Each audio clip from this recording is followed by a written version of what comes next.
27 दिसंबर 1948 की रात दुनिया का सबसे बड़ा यात्री विमान डगलस DC-3 मियामी से फ्लोरिडा के लिए उड़ान भर रहा था। विमान में 125 यात्री और 9 क्रू सदस्य, कुल 134 लोग सवार थे। उत्तरी अटलांटिक महासागर के ऊपर लगभग 8,300 फीट की ऊंचाई पर विमान शांति से अपनी 180 मील प्रति घंटे की रफ्तार से आगे बढ़ रहा था। रात के 8:13 हुए थे। कॉकपिट में कैप्टन रॉबर्ट मिलर और उनके को पायलट सब कुछ सामान्य देख रहे थे, लेकिन अचानक सैन जुआन एयर ट्रैफिक कंट्रोल यानी ATC के साथ उनका संपर्क कमजोर पड़ने लगा। कैप्टन मिलर ने रिपोर्ट किया कि उन्हें एक मामूली तकनीकी समस्या का सामना करना पड़ रहा है।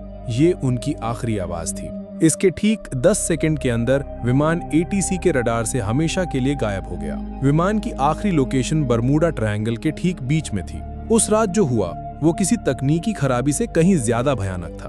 विमान दुनिया की सबसे रहस्यमयी जगह बरमूडा ट्रायंगल के एक ऐसे बवंडर में फंस गया था जिसके बारे में किसी ने न कभी सुना था न कभी देखा था।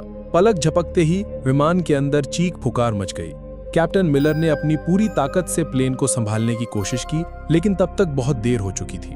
तूफान ने पूरे विमान को अपनी चपेट में ले लिया था और उसे किसी खिलौने की तरह घुमा रहा था। प्लेन के सारे इलेक्ट्रॉनिक उपकरण, कंपास, रेडार सब कुछ बंद हो चुका था। विमान अब किसी इंसान के नियंत्रण में नहीं था, वो सिर्फ तूफान की रफ्तार से अंधाधुंध उड़े जा रहा था। लगभग आधा घंटा उस जानलेवा बवंडर में जूझने के बाद जब विमान तूफान से बाहर निकला तो चारों तरफ सिर्फ अंतहीन समंदर था। प्लेन के इंजन अभी भी काम नहीं कर रहे थे और वो धीरे धीरे नीचे की ओर गिर रहा था। तभी को पायलट की नजर सामने एक द्वीप पर पड़ी। वो एक अनजान, अनछुआ द्वीप था। सबको पता था कि उनकी मौत बस कुछ ही पलों की दूरी पर है। विमान उस द्वीप पर मौजूद एक विशालकाय पुराने पेड़ से जा टकराया। पेड़ की सैकड़ों मोटी डालियों ने विमान को किसी जाल की तरह अपने अंदर फंसा लिया और यही वो चमत्कार था जिसने 134 लोगों की जान बचा ली। विमान के पेड़ में फंस जाने से यात्रियों की जान तो बच गई, लेकिन ये एक दर्दनाक शुरुआत थी। विमान के अंदर से कराहने और रोने की आवाजें आ रही थी। कैप्टन रॉबर्ट मिलर, जिनका सिर एक पैनल से टकरा गया था, होश में आते ही हरकत में आ गए। उन्होंने तुरंत लोगों को शांत कराया। विमान में सवार एक retired army doctor Evelyn read ने बिना समय गंवाए घायलों की देखभाल शुरू कर दी। कुल 10 लोग गंभीर रूप से घायल थे। किसी का हाथ टूटा था, किसी का पैर, तो 2 लोगों के सिर पर गहरी चोटें आई थी। बाकी सभी लोग सदमे में थे लेकिन सुरक्षित थे। जब सब धीरे धीरे विमान से नीचे उतरे तो उन्होंने महसूस किया कि वे कहां आ फंसे हैं। ये एक ऐसा द्वीप था जो किसी नक्शे पर मौजूद नहीं था। चारों तरफ घना जंगल, अजीबोगरीब पेड़ पौधे और एक अनजानी खामोशी थी। सबसे पहली और सबसे बड़ी चुनौती थी पानी। हर कोई प्यासा था, लेकिन पूरे द्वीप पर दूर दूर तक किसी नदी, झरने या साफ पानी के स्रोत का कोई निशान नहीं था। उनकी एकमात्र उम्मीद अब सिर्फ बारिश का पानी थी। कैप्टन मिलर ने अपने अनुभव का इस्तेमाल करते हुए लोगों को समूहों में बांटा। एक समूह को विमान के मलबे से खाने पीने का सामान, दवाइयां और काम की चीजें निकालने का काम सौंपा गया। दूसरा समूह कैप्टन के साथ मिलकर रात गुजारने के लिए एक अस्थायी आश्रय बनाने में जुट गया। उन्होंने विमान की टूटी हुई सीटों, धातु की चादरों और बड़े बड़े पत्तों का इस्तेमाल करके एक काम चलाऊ छत तैयार की जो उन्हें रात की ठंड और संभावित बारिश से बचा सके। उस पहली रात जब वे एक दूसरे से सट कर बैठे थे तो उनके दिलों में एक ही सवाल था, क्या कोई उन्हें ढूंढने आएगा? क्या वे कभी इस अनजान जगह से बाहर निकल पाएंगे? दूसरे दिन की सुबह एक नई चुनौती लेकर आई, भोजन की कमी और आग जलाने की तकनीक। विमान से जो थोड़ा बहुत खाना मिला था वो ज्यादा दिन नहीं चलने वाला था।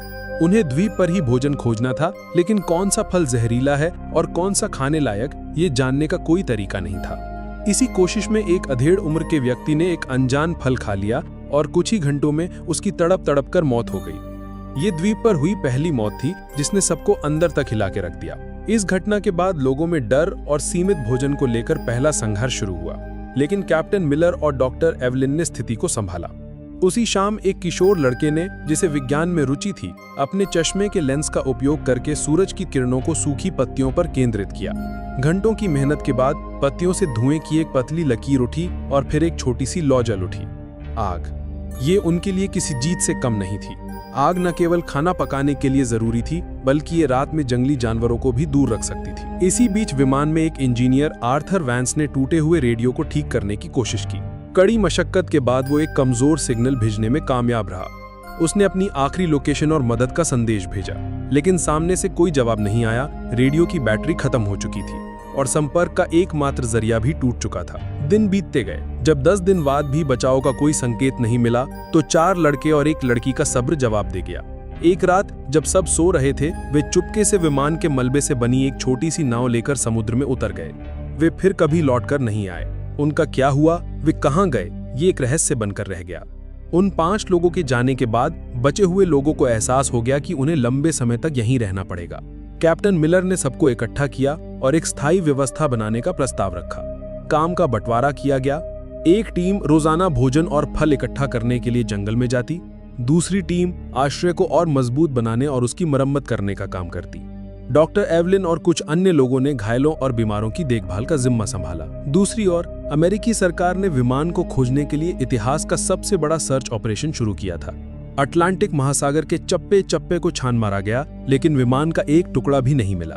1 सप्ताह की लगातार खोज के बाद भी जब कोई सुराग नहीं मिला तो अभियान धीमा पड़ गया। इसी बीच द्वीप पर बचे हुए लोगों ने जीने की कला सीखनी शुरू कर दी थी। उन्होंने द्वीप के पत्थरों और विमान की धातु को घिस-घिस कर चाकू और भाले जैसे औजार बनाए। सबसे बड़ी चुनौती द्वीप के जंगली सुअर थे, जो झुंड में रहते थे और रात में उनके शिविर पर हमला कर देते थे। विमान में एक शिकारी ट्रेनर भी था, जिसने लोगों को भाला चलाना और जाल बिछाना सिखाया। कई दिनों की योजना और अभ्यास के बाद उन्होंने अपने पहले जंगली सुअर का शिकार किया। ये एक भयानक और भावनात्मक क्षण था। शिकार के दौरान 2 लोग घायल हो गए, लेकिन जब वे उस शिकार को लेकर शिविर में लौटे तो ये सिर्फ भोजन नहीं था, ये उनकी एकता और दृढ़ संकल्प की जीत थी। उन्होंने द्वीप के किनारे टूटे हुए नारियल के तनों से रेत पर बड़े-बड़े अक्षरों में हेल्प लिखा, इस उम्मीद में कि शायद कोई गुजरता हुआ जहाज या विमान इसे देख ले। दोस्तों, ये कहानी आपको कैसी लग रही है? उस दर्द और संघर्ष को महसूस कर पा रहे हैं? अगर हाँ, तो प्लीज 1 सेकंड निकालकर वीडियो को लाइक कर दीजिए और मेरे चैनल को सब्सक्राइब करना मत भूलना। आपका एक सब्सक्राइब मुझे ऐसी ही और सच्ची और रोंगटे खड़े कर देने वाली कहानियां आप तक लाने की हिम्मत देता है। और हाँ, कमेंट सेक्शन के बगल में एक नया हाइप बटन आया है। अगर कहानी सच में दिल को छू रही है तो उसे भी जरूर दबाइए। चलिए अब आगे बढ़ते हैं उस दर्दनाक सफर पर। 6 महीने बीत चुके थे। बाहरी दुनिया के लिए NC-16002 विमान और उसमें सवार 134 लोग एक अनसुलझी पहेली बनकर रह गए थे। $45 मिलियन खर्च करने के बाद अमेरिकी सरकार ने आधिकारिक तौर पर सर्च ऑपरेशन बंद कर दिया और सभी को लापता घोषित कर दिया। उनके परिवार वालों को बता दिया गया कि अब उनके प्रियजनों के लौटने की कोई उम्मीद नहीं है। लेकिन यहाँ इस अनजान द्वीप पर एक नया समुदाय जन्म ले रहा था। जो लोग गंभीर रूप से घायल थे, वे डॉक्टर एवलिन की देखभाल में धीरे धीरे ठीक हो रहे थे और छोटे मोटे कामों में हाथ बटाने लगे थे। लेकिन इस दौरान बीमारी और निराशा के कारण कुछ और लोगों की मौत हो गई। बचने का कोई रास्ता न देखकर कई लोग मानसिक रूप से टूट गए थे और उन्होंने दम तोड़ दिया। अब द्वीप पर केवल 114 लोग बचे थे।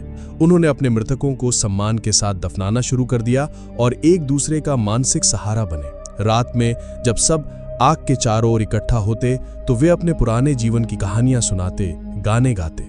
लगभग 1.5 साल बाद द्वीप पर पहली बार किसी बच्चे की किलकारी गूंजी। एक युवा जोड़े के यहाँ एक स्वस्थ बेटे का जन्म हुआ। उस बच्चे का जन्म द्वीप पर मौजूद हर इंसान के लिए एक नई उम्मीद लेकर आया। 2 साल बीत गए। इस दौरान उन्होंने द्वीप पर जीना सीख लिया था। उन्होंने छोटी मोटी खेती शुरू कर दी थी और मछली पकड़ने के नए नए तरीके इजाद कर लिए थे। लेकिन सभ्य दुनिया में लौटने की इच्छा अभी भी उनके दिलों में चल रही थी। इंजीनियर आर्थर वेंस के नेतृत्व में सभी ने मिलकर एक बड़ी नाव बनाने का फैसला किया। ये उनका सबसे बड़ा और सबसे महत्वाकांक्षी प्रोजेक्ट था। महीनों की कड़ी मेहनत के बाद उन्होंने विमान के टुकड़ों, लकड़ी और बेलों का उपयोग करके एक बड़ी मजबूत नाव तैयार की। जिस दिन उन्होंने नाव को समुद्र में उतारा, वो किसी त्योहार से कम नहीं था। 25 सबसे मजबूत और अनुभवी लोगों को उस नाव पर सवार किया गया, इस वादे के साथ कि वे मदद लेकर वापस लौटेंगे। नाव द्वीप से कुछ मील दूर तक तो ठीक चली, लेकिन फिर मौसम ने अपना असली रूप दिखाया। अचानक आसमान में काले बादल घिर आए और एक भयानक तूफान ने उनकी नाव को घेर लिया। ऊंची ऊंची लहरों ने नाव को पलट दिया। उनमें से कुछ ही लोग तैरकर किसी तरह वापस द्वीप के किनारे पहुंच पाए, लेकिन उस हादसे में 16 लोगों की जान चली गई। ये द्वीप पर अब तक का सबसे बड़ा झटका था। पहले ही बीमारी और निराशा से 15 लोग मर चुके थे और अब इस हादसे ने 16 और जानें ले ली। कुल मिलाकर 31 लोगों की मौत हो चुकी थी और 5 पहले ही भाग गए थे। अब द्वीप पर केवल 98 लोग बचे थे। इस घटना ने उनके बचने के विश्वास को चकनाचूर कर दिया। कई लोगों ने मान लिया कि ये द्वीप ही उनकी कब्र बनेगा और यहाँ से निकलने की कोशिश करना मौत को दावत देना है। 5 साल गुजर चुके थे। जो बच्चे द्वीप पर पैदा हुए थे उनके लिए यही उनकी दुनिया थी। उन्होंने कभी कार, बिजली या शहर नहीं देखे थे। बड़े लोग उन्हें अपनी पुरानी दुनिया की कहानियां सुनाते जो उन बच्चों के लिए किसी परी कथा से कम नहीं थी। लेकिन समय के साथ समाज में दरारें पड़ने लगी। द्वीप के प्राकृतिक संसाधन जैसे कि एक खास किस्म के फलदार पेड़ और छोटे जानवर कम होने लगे थे। भोजन की कमी ने लोगों के बीच तनाव पैदा कर दिया। अब वे 2 गुटों में बंट गए थे। एक गुट जिसका नेतृत्व कैप्टन मिलर कर रहे थे, वे अभी भी मानता था कि उन्हें किसी भी कीमत पर यहां से निकलने की कोशिश करते रहना चाहिए। दूसरा गुट जिसका नेतृत्व एक हताश व्यक्ति कर रहा था, का मानना था कि यही उनकी नियति है और उन्हें बाहरी दुनिया को भूलकर इसी द्वीप पर बस जाना चाहिए, क्योंकि बाहर निकलने की हर कोशिश सिर्फ मौत लेकर आई थी। इसी बीच भोजन की तलाश में एक खोजी दल द्वीप के अंदरूनी हिस्से में गया, जहां उन्हें कुछ ऐसा मिला जिसने उनके रोंगटे खड़े कर दिए। उन्हें किसी प्राचीन टूटी फूटी सभ्यता के खंडहर मिले और उन्हें खंडहरों के पास एक गुफा के अंदर उन्हें एक इंसान का कंकाल मिला। कंकाल के पास धातु का एक छोटा जंग लगा टुकड़ा था जो किसी पुराने विमान का हिस्सा लग रहा था। ये इस बात का सबूत था कि वे इस द्वीप पर फंसने वाले पहले लोग नहीं थे। बर्मुडा ट्रायंगल का रहस्य और भी गहरा हो गया था। क्या इस द्वीप का कोई श्राप था? क्या यहाँ आने वाला हर कोई यही मर जाता है? इन सवालों ने उन्हें और भी डरा दिया। 7 साल बीत चुके थे। इन 2 सालों में तनाव, भोजन की कमी और बीमारियों के कारण 16 और लोगों की मौत हो गई। अब उनकी संख्या घटकर सिर्फ 82 रह गई थी। लोग जीने की उम्मीद लगभग छोड़ चुके थे, वे बस दिन काट रहे थे। ऐसा लग रहा था कि चीजें इससे ज्यादा बुरी नहीं हो सकती, लेकिन वे गलत थे। 8वें साल की एक दोपहर द्वीप पर एक भयानक चक्रवात आया। तेज हवाओं और मूसलाधार बारिश ने उनके लंबे समय की मेहनत से बनाए गए बसीरों और छोटी मोटी फसलों को तहस नहस कर दिया। उन्होंने जो कुछ भी बनाया था सब कुछ बिखर गया। उनके जीने का मनोबल पूरी तरह से टूट चुका था। वे खुले आसमान के नीचे भीगते हुए, कांपते हुए बैठे थे और सोच रहे थे कि शायद अब अंत आ गया है। चक्रवात के ठीक कुछ हफ्ते बाद, जब वो अभी उबरने की कोशिश ही कर रहे थे, द्वीप एक जोरदार भूकंप से कांप उठा। जमीन ऐसे हिल रही थी जैसे फट जाएगी, पहाड़ टूटकर गिरने लगे और पेड़ जड़ से उखड़ गए। हर कोई अपनी जान बचाने के लिए इधर उधर भाग रहा था। ये भूकंप विनाशकारी था, लेकिन अनजाने में ये उनके उद्धार का कारण बनने वाला था। भूकंप के कारण विमान का जो मलबा सालों से एक ही जगह पड़ा था, वो अपनी जगह से खिसक गया और उसके नीचे दबे कुछ तार और उपकरण बाहर आ गए। किसी को नहीं पता था कि ये छोटी सी घटना उनकी 9 साल की पीड़ा का अंत लिखने वाली है। भूकंप के कुछ दिन बाद जब सब कुछ शांत हुआ, तो इंजीनियर आर्थर वेंस यूं ही टूटे हुए मलबे का निरीक्षण कर रहा था। तभी उसकी नजर विमान के उस रेडियो पर पड़ी जो अब एक अलग कोण पर पड़ा था। उसी समय वैज्ञानिकों के अनुसार एक तीव्र सौर तूफान, जिसे सोलर फ्लेयर कहते हैं, उठा, जिसने पृथ्वी के चुंबकीय क्षेत्र को प्रभावित किया। ये एक दुर्लभ खगोलीय घटना थी। शायद इसी घटना के कारण या भूकंप से हिले तारों के जुड़ जाने से एक चमत्कार हुआ। आर्थर ने जब यूं ही रेडियो का एक स्विच दबाया तो उसमें से एक हल्की सी खरखराहट की आवाज आई। उसके दिल की धड़कन बढ़ गई। उसने कांपते हाथों से बैटरी के बचे कुछ तारों को जोड़ा और 9 साल में पहली बार रेडियो की हरी बत्ती जल उठी। उसने तुरंत माइक उठाया और एक कांपती हुई आवाज में कहा, मेडे मेडे मेडे, ये फ्लाइट NC-16002 है। क्या कोई सुन रहा है? हम जिंदा हैं। हम 9 साल से एक द्वीप पर फंसे हुए हैं। दूसरी तरफ मियामी के एयर ट्रैफिक कंट्रोल में एक ऑपरेटर ने जब ये संदेश सुना तो उसे अपने कानों पर विश्वास नहीं हुआ। उसने सोचा कि ये कोई मजाक है, लेकिन जब आर्थर ने विमान का रजिस्ट्रेशन नंबर, कैप्टन का नाम और उड़ान की तारीख बताई तो पूरे कंट्रोल रूम में सन्नाटा छा गया। अमेरिकी सरकार ने तुरंत रेस्क्यू ऑपरेशन फिर से शुरू कर दिया। उस समय सैटेलाइट तकनीक इतनी उन्नत नहीं थी कि वे लोकेशन को ट्रैक कर सके। उन्हें बस इतना पता था कि विमान बर्मुडा ट्रायंगल के आसपास कहीं है। उन्होंने उस पूरे इलाके के एक एक द्वीप को फिर से छानने का फैसला किया। दूसरी ओर द्वीप पर मौजूद लोगों में आशा की एक नई किरण जाग उठी थी। वे दिन रात एक बड़ी आग जलाकर धुआं करते रहते ताकि बचाव दल उन्हें देख सके। 9 साल, पूरे 9 साल बीत चुके थे। एक सुबह जब द्वीप के बचे कुचे 82 लोग सोकर उठे तो उनमें से एक ने दूर क्षितिज पर एक छोटा सा धब्बा देखा। वो धब्बा धीरे धीरे बड़ा हो रहा था। वो एक जहाज था। वो एक अमेरिकी नौसेना का जहाज था जो उनकी तलाश में आया था। उस जहाज को देखते ही 9 साल का दबा हुआ दर्द, पीड़ा और इंतजार सब कुछ आंसुओं के सैलाब में बह निकला। लोग खुशी से चीख रहे थे, रो रहे थे, एक दूसरे को गले लगा रहे थे। वे रेत पर दौड़ते हुए चिल्ला रहे थे, हम बच गए, हम बच गए। जब बचाव दल द्वीप पर उतरा तो वे वहां का दृश्य देखकर सन्न रह गए। जिन्हें दुनिया 9 साल पहले मृत मान चुकी थी, वे आज उनके सामने खड़े थे, थके हुए, कमजोर लेकिन जिंदा। उनकी वापसी की कहानी ने पूरी दुनिया को हिलाकर रख दिया। ये मानव सहन शक्ति और जीवित रहने की इच्छा की एक अविश्वसनीय कहानी थी। जिन परिवारों ने अपने प्रियजनों के लौटने की उम्मीद छोड़ दी थी, वे आज उनसे मिल रहे थे। वो पल इतने भावुक थे कि उन्हें शब्दों में बयां नहीं किया जा सकता।